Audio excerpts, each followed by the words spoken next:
2018 और 2019 के बीच में जम्मू और कश्मीर के राज्यपाल थे। उन्होंने कल एक टीवी इंटरव्यू में काफ़ी कुछ सनसनीखेज खुलासे किए हैं और इसको दबाने की पूरी कोशिश की जा रही है। जो सत्य का, जो अपने आप को सत्य का पालनहार मानते हैं, वो सत्यपाल मलिक जी की इंटरव्यू को दबाने में लगे हुए हैं, पर ये सच्चाई दबेगी नहीं और इसको हम आगे ले चल रहे हैं।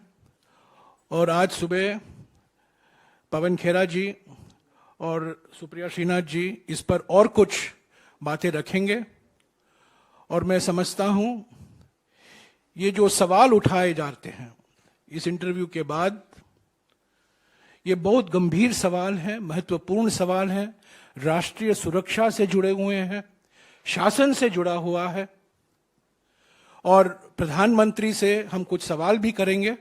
पर पहले पवन खेरा जी इस पर और विस्तार से आपको जानकारी देंगे और बाद में खास तौर से पुलवामा के संदर्भ में जो सवाल उठते हैं वो सुप्रिया श्रीनाथ जी आपके सामने रखेंगे। पवन खेरा जी।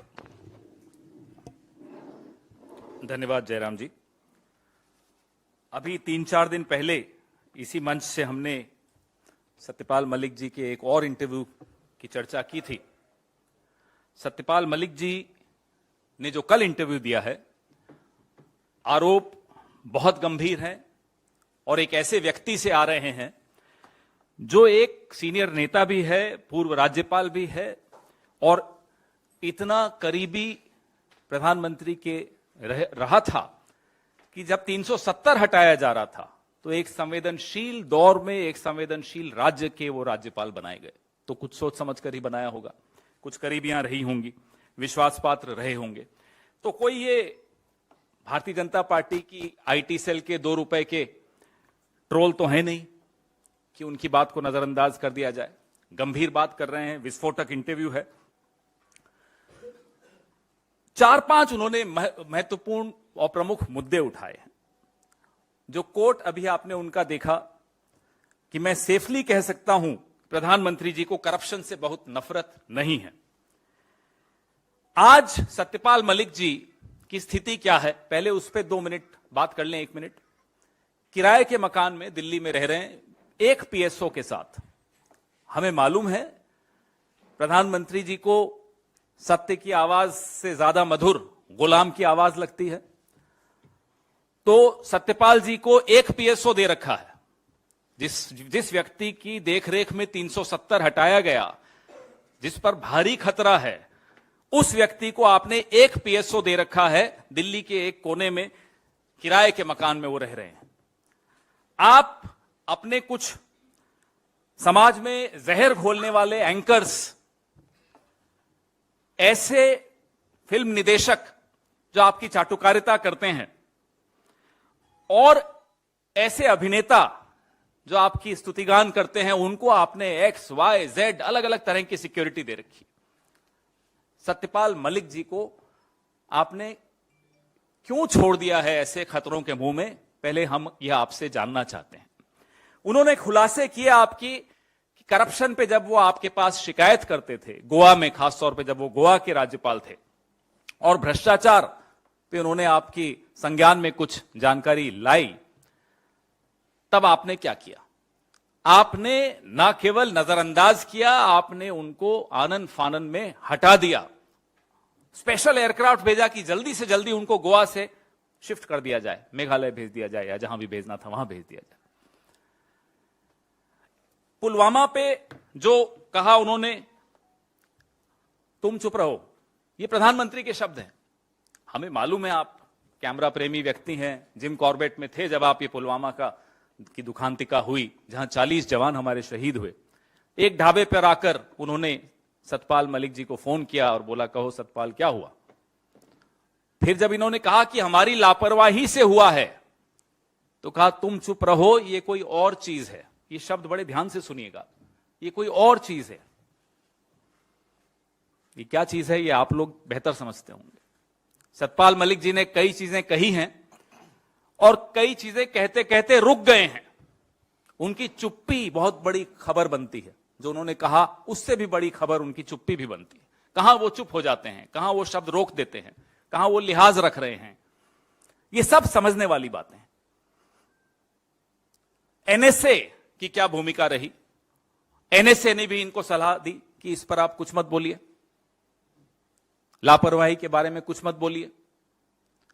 जिस देश का प्रधानमंत्री अपने 40 जवानों की शहादत पर वहां के राज्यपाल को कहता है कि कुछ मत बोलिए, उस देश का क्या दुर्भाग्य है वो आपके सामने है। प्रधानमंत्री जम्मू कश्मीर के बारे में इग्नोरेंट और इल इन्फॉर्म्ड हैं। ये सत्यपाल मलिक जी इल इन्फॉर्म्ड शब्द उनके हैं। इतना महत्वपूर्ण राज्य, इतना संवेदनशील राज्य, लेकिन प्रधानमंत्री का एटीट्यूड क्या है? मस्त में है, अपने मस्ती में है, अपने टू हेल विथ इट। ये सब सत्यपाल मलिक जी के शब्द हैं, हमारे नहीं। अदानी घोटाले पर प्रधानमंत्री की चुप्पी प्रधानमंत्री को बहुत नुकसान पहुंचा रही है, यह भी सत्यपाल मलिक जी कहते हैं, क्योंकि अब यह मुद्दा गांव के स्तर तक पहुंच गया है। और उन्होंने यह भी कहा कि राहुल गांधी को संसद में बोलने की अनुमति देने से इनकार करना एक अभूतपूर्व गलती है, unprecedented. It has never happened in the history of parliamentary democracy. उनका यह कहना था कि जो राहुल गांधी सवाल उठा रहे हैं अदानी महाघोटाले पर, बहुत सही सवाल उठा रहे हैं और प्रधानमंत्री उनमें से एक भी सवाल का जवाब नहीं दे पा रहे। एक अकेला पूरे लोकतंत्र पर भारी। ये इस पूरी कहानी का जिस्ट है, का निचोड़ है। वो खुद ही बोलते हैं मैं एक अकेला भारी हूं। किस पर भारी हैं वो सत्यपाल मलिक जी ने आपको बता दिया। गवर्नर से सलाह नहीं ली जा रही, गवर्नर को जानकारी नहीं दी जा रही कि उनके राज्य में क्या करने वाले हो आप। कैबिनेट को नहीं मालूम, और कहीं कोई सवाल पूछ रहा है, कहीं कोई आपको बता रहा है लापरवाही हुई, तो उनको कहो आप चुप रहें। चौंकाने वाली बात है, हमारी महामहिम राष्ट्रपति, हम सबकी राष्ट्रपति, वो किनसे मिलेंगी किनसे नहीं मिलेंगी, उनकी अपॉइंटमेंट की जो लिस्ट है, डेली अपॉइंटमेंट की जो लिस्ट है, वो अप्रूवल के लिए प्रधानमंत्री के कार्यालय में जाती है। कभी सुना आपने ये रिमोट कंट्रोल, ऐसा रिमोट कंट्रोल कि प्रधानमंत्री तय करेंगी कि इस देश की महामहिम किससे मिलेंगी किससे नहीं मिलेंगी। यह स्थिति है कि सत्यपाल मलिक जी की अपॉइंटमेंट थी, रास्ते से उन्हें वापस लौटना पड़ा क्योंकि राष्ट्रपति भवन से फोन आ गया कि आपकी अपॉइंटमेंट कैंसिल हो गई। फिर इन्हें मालूम पड़ा। ये हम नहीं बोल रहे, ये सब राज्यपाल बोल रहे हैं, सत्यपाल मलिक बोल रहे हैं। आज भी भारतीय जनता पार्टी के सदस्य हैं, अभी तक उनका निष्कासन नहीं हुआ है। भारतीय जनता पार्टी के एक वरिष्ठ नेता बोल रहे हैं। यह आवाज अंदर से आ रही है, इसलिए इसको और गंभीरता से लेना आवश्यक है। एक फिल्म आई थी, सुना 300 करोड़ का उसका व्यापार हुआ था, कश्मीर फाइल्स। सत्यपाल मलिक जी जो बता रहे हैं ये 300 करोड़ के ही घोटाले की कश्मीर फाइल्स पार्ट 2 है। उस फिल्म पे तो बड़े इंटरव्यू दे रहे थे भारतीय जनता पार्टी के तमाम नेता। इस पे कौन मुंह खोलेगा, इस पे कौन बोलेगा, हम ये जानना चाहते हैं। प्रधानमंत्री के दोस्त, प्रधानमंत्री के करीबी 300 करोड़ का रिश्वत की ऑफर दे रहे हो। सजा किसको हो रही है? सजा एक तरह से विसल ब्लोअर को हो रही है। कौन है विसल ब्लोअर? सत्यपाल मलिक। कौन है सत्यपाल मलिक? भारतीय जनता पार्टी के नेता हैं आज भी। किसको सजा होनी चाहिए, सजा हो किसको रही है? उनकी सुरक्षा खत्म करके आपने उनको छोड़ दिया। और उनके अगर आप इंटरव्यू देखेंगे, 1 घंटे 9 मिनट का इंटरव्यू है, तो वो कहते हैं कि ये तो चाहते हैं कि कोई मुझे मार डाले। ये उनके शब्द हैं, हमारे नहीं है। बहुत ही विस्फोटक है। उम्मीद करता हूं कि जिन गुलामों की आवाज पे सुबह से शाम तक आप लोग डिबेट करते हैं, इस सत्य की आवाज पर भी आप लोग डिबेट करेंगे, इस पर भी चर्चा करेंगे। इंटरव्यू लेने वाले ने बड़े तीखे सवाल पूछे। ये वही इंटरव्यू लेने वाला है जिसके एक सवाल से किसी को प्यास लग गई थी, पानी पी के हलक सूखता हुआ निकल गया था। सत्यपाल मलिक जी ने तो बड़ी वीरता के साथ सब जवाब भी दिए। मैं सुप्रिया श्रीनेत जी से आग्रह करूंगा कि पुलवामा वाले मुद्दे पर, जो बहुत गंभीर मुद्दा है इस देश के सामने, देश की सुरक्षा से जुड़े हुए सवाल का जवाब आज तक जिस पर नहीं मिला है, 40 जवानों के परिवार, जो शहीद परिवार हैं शहीदों के, वह भी उत्तर के इंतजार में है। इस देश का एक एक नागरिक उत्तर के इंतजार में है। श्रीनेत, सुप्रिया जी। शुक्रिया पवन। जो खुलासे से पुलवामा के संदर्भ में 5 गंभीर सवाल उठते हैं और उस पर अभी सुप्रिया श्रीनाथ जी विस्तार से आपको जानकारी देंगे। बहुत धन्यवाद आपका। पुलवामा को लेकर हमेशा से कुछ चीजें संशय के घेरे में रही हैं।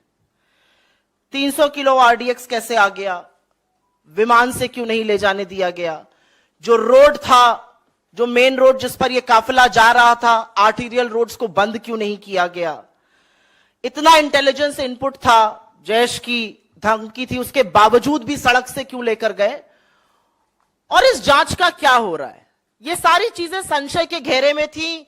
अगाहे बगाहे इस पर चर्चा भी हो जाती थी। ईश्वर जाने असलियत क्या है, लेकिन मेरे लिए यह बहुत निजी मामला है और मैं ये डिस्क्लेमर के साथ कहती हूं क्योंकि ये उन 40 जांबाजों की तस्वीर है जिनकी शहादत हुई और अब पता चलता है कि शहादत जो है वो सरकार की लापरवाही के कारण हुई। और इसमें जो दूसरी लाइन है उसमें जो पहले व्यक्ति हैं पंकज त्रिपाठी जी, वो मेरे गृह क्षेत्र महाराजगंज से आते हैं और उनकी शहादत के वक्त जब मैं उनके घर गई थी तो मैंने वहां पर उनके पिता को, उनकी गर्भवती पत्नी को और उनके छोटे से बच्चे को बिलखते हुए देखा है। तो मेरे लिए यह मामला बहुत निजी है। ईश्वर जाने इसका सत्य क्या है, लेकिन जो सत्यपाल मलिक जी ने कहा है उसने पूरे देश को सकते में डाल दिया है, पूरे देश को स्तब्ध कर दिया है। क्योंकि सत्यपाल मलिक जी, जैसा कि जयराम जी ने कहा या पवन जी ने कहा, यह कोई आम साधारण व्यक्ति नहीं है। ये जम्मू कश्मीर के 2019 के गवर्नर, राज्यपाल थे जब यह हमला हुआ। ये गोवा के राज्यपाल रहे, ये मेघालय के राज्यपाल रहे, बिहार के राज्यपाल रहे और इनकी काफी निकटता, ये विश्वास पात्र थे प्रधानमंत्री का। फर्स्ट नेम टर्म पर इन लोगों की बातें होती हैं और ये वो बात कह रहे हैं, इस बात की पुष्टि ये कर रहे हैं। मैं आपसे दरख्वास्त करती हूं कि एक बार 2019 14 फरवरी को याद करिए। 3:15 बजे यह हमला हुआ, खबर आई। लखनऊ में प्रियंका गांधी जी की पहली प्रेस कॉन्फ्रेंस थी, वो प्रभारी उत्तर प्रदेश ईस्ट बनकर गई थी, उन्होंने अपनी प्रेस कॉन्फ्रेंस कैंसिल करी। राहुल गांधी जी का एक भोज था G20 राजनयिकों के साथ, उन्होंने वो कैंसिल किया। लेकिन आपको पता है कि हमले के 2 घंटे बाद भी अमित शाह जी ने रैली करी और प्रधानमंत्री मोदी कॉर्बेट नेशनल पार्क में बेयर ग्रिल्स के साथ मैन वर्सेस वाइल्ड शूट कर रहे थे। और यह शूट रुका नहीं, यह शूट शाम को लगभग 7 बजे तक चलता रहा, जिसके बाद सत्यपाल मलिक जी का यह कहना है कि उन्होंने सत्यपाल मलिक जी को फोन किया और पूछा क्या हुआ, और जब गवर्नर ने असलियत से उनको वाकिफ कराया कि यह हमारी लापरवाही के चलते, यह हमारी नाकामी है, एक गवर्नर को कहा गया तुम चुप रहो। और एक बार नहीं, उनको बार बार चुप रहने की धमकी दी गई और यह भी साथ में कहा गया अगर तुम कश्मीर पर बोले, इस मामले पर बोले तो मैं तुमसे मिलूंगा नहीं। यह सच जानना जरूरी है।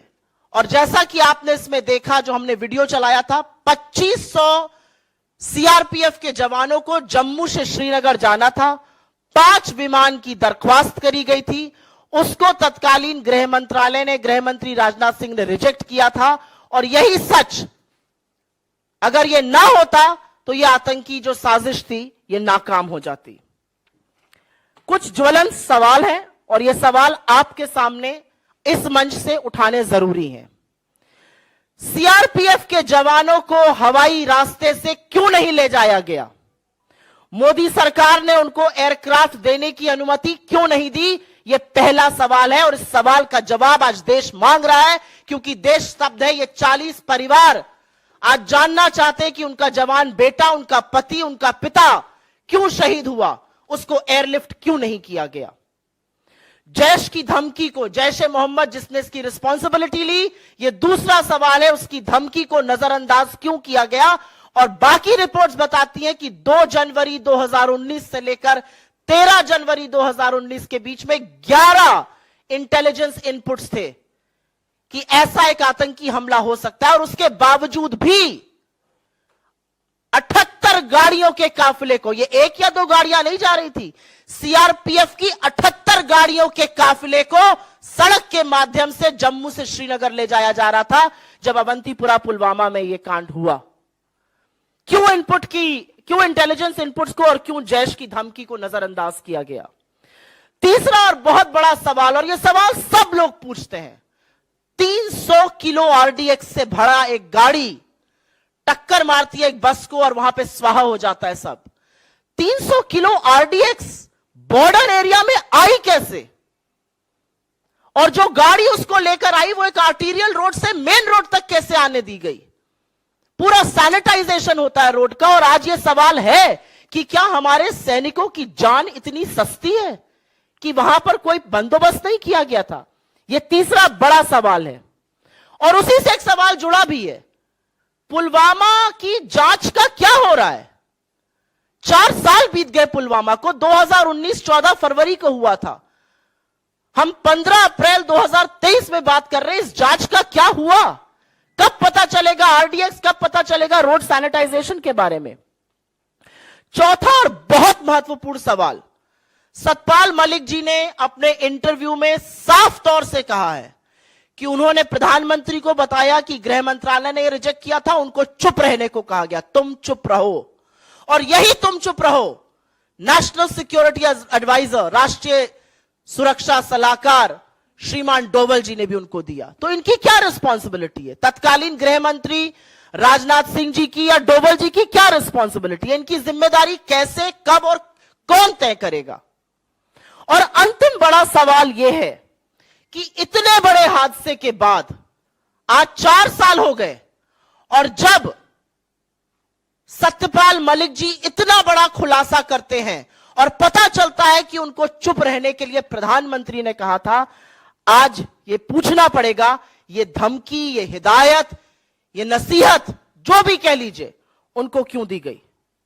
और अंत में मैं सिर्फ इतना कहना चाहती हूं कि ये जो सर्टिफिकेट बांटते फिरते हैं देश प्रेम का, देशद्रोह का, अगर ये देशद्रोह नहीं है, अगर ये 40 लोगों की शहादत और बेयर ग्रिल्स के साथ ये फोटो एक साथ देशद्रोह नहीं है, तो देशद्रोह क्या है? मैं जयराम जी से कहूंगी कि वो इसको आगे की कार्रवाई के लिए करें। शुक्रिया।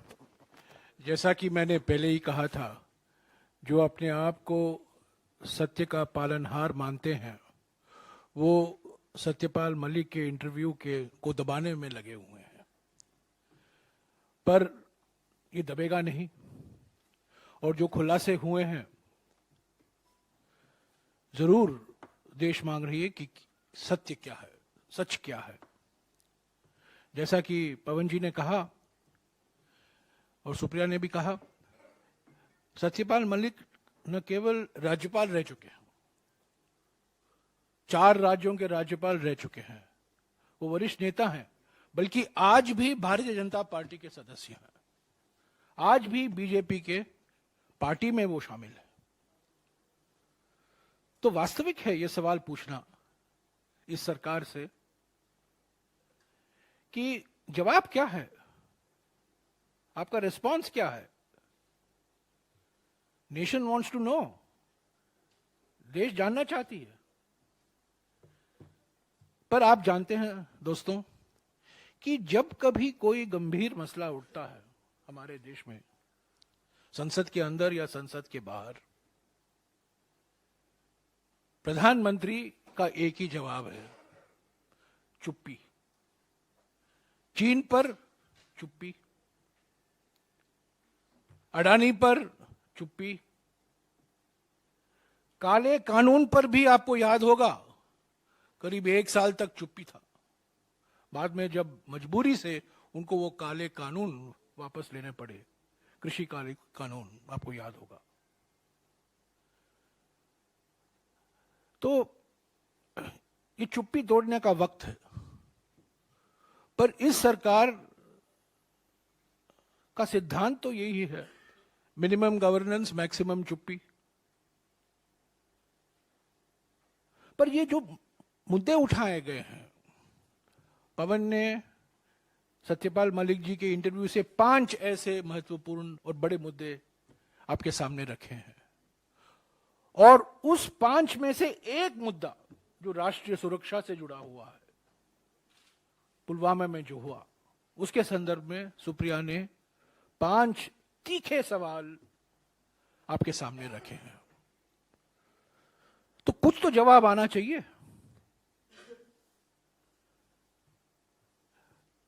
जवाब नहीं आएगा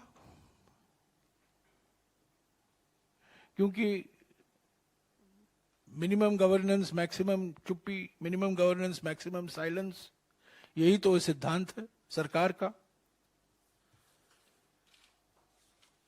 या कार्रवाई कीजिए सत्यपाल मलिक के खिलाफ,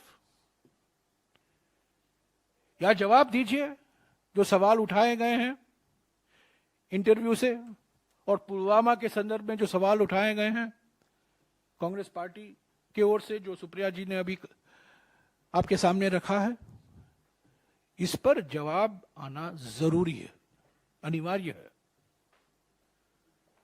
बहुत हो चुका है, पर हम जानते हैं कि अभी जो प्रयास हो रहे हैं कि इस न्यूज को किसी भी तरह से दबाया जाए और कहीं हेडलाइन पैदा करें, इसको हेडलाइन में मत रखें, तो कुछ ना कुछ प्रयास तो होता रहेगा आज और कल, पर यह मुद्दा जाएगा नहीं।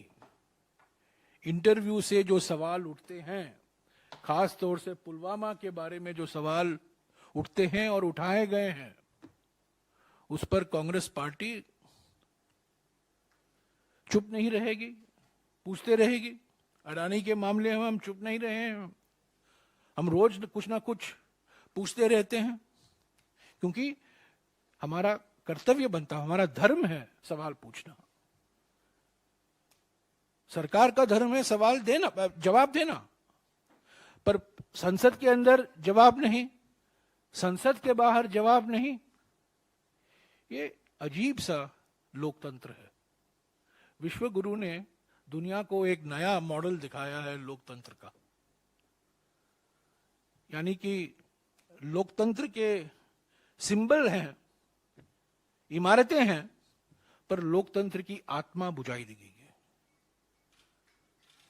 असलियत में लोकतंत्र ही नहीं, पर नए नए बड़े बड़े मंजिल, बड़े बड़े इमारतें हैं। जो सिंबोलिज्म है डेमोक्रेसी का, लोकतंत्र का, वो तो है, पर असली अर्थ, असली रूप, असली चरित्र, वो सब बुझ गया। तो अंत में मैं यही कहूंगा कि ये राष्ट्रीय सुरक्षा से जुड़ा हुआ है। ये सीधा प्रधानमंत्री पर सवाल उठाए जाए, ये किसी एक दो मंत्री के नहीं है, ये सीधे प्रधानमंत्री के दरवाजे पर ही ये सवाल जाकर वहीं खड़े होते हैं और जवाब आना है प्रधानमंत्री की ओर से। शुक्रिया।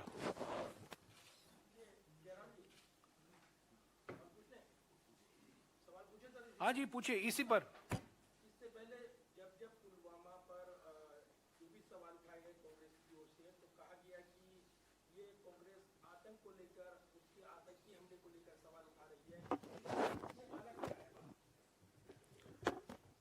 मैं एक और चीज ऐड करना चाहती हूं सर, आपकी परमिशन से, और अपने मीडिया के साथियों से सिर्फ मैं ये कहना चाहती हूं कि एक पूर्व राज्यपाल जो आतंकी हमले के दौरान गवर्नर थे जम्मू कश्मीर के, उनके लगाए हुए आरोप है, उनका खुलासा है।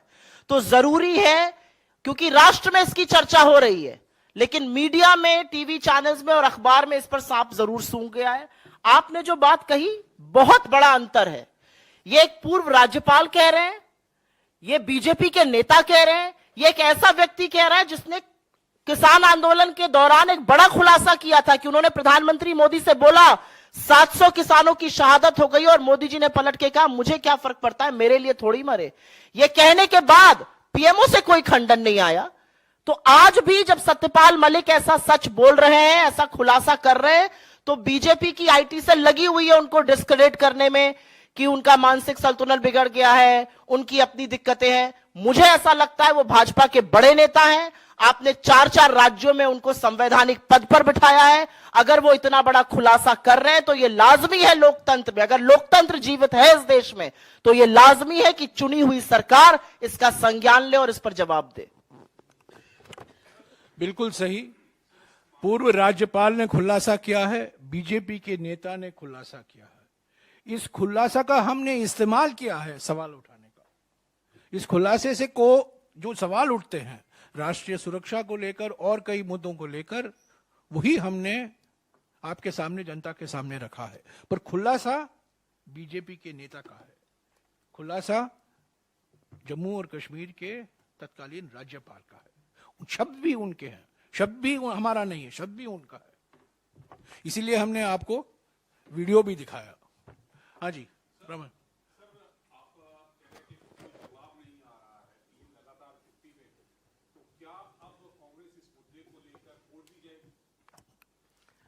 देखिए, सबसे बड़ी अदालत होती है जनता की अदालत, और उसमें आप लोगों की भूमिका जज जैसी होती है। तो हम तो आप लोगों से गुजारिश करेंगे कि अब हिम्मत दिखाइए। बहुत गुलामों की आवाज को आप फैलाते रहते हैं इधर उधर, अब सत्य की आवाज को भी फैलाइए। और ये सवाल अब आप पूछिए, क्योंकि देश के लिए ये महत्वपूर्ण है इसका जवाब आना।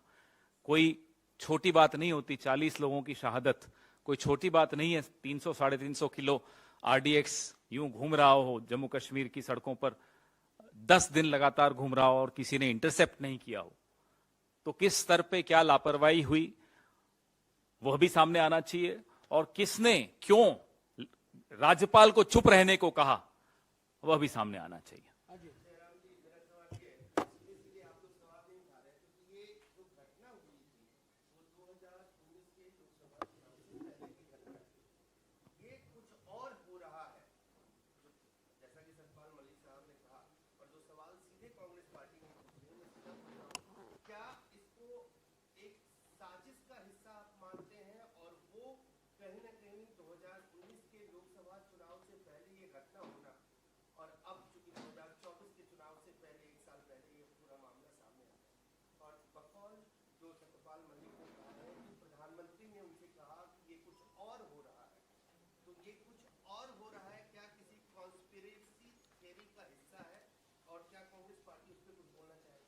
मैं आपसे पलटकर सवाल पूछती हूं, आपको क्या लगता है, एक राज्यपाल रह चुके, भाजपा के शीर्ष नेतृत्व में रह चुके एक व्यक्ति कह रहे हैं कि जब उन्होंने बोला कि यह हमारी नाकामी के कारण हुआ, अगर हमने 5 हवाई जहाज दे दिए होते तो ये 40 जाबाजों की शहादत ना होती और ये हमारी विफलता है, उस पर उनको कहा गया आप चुप रहिए।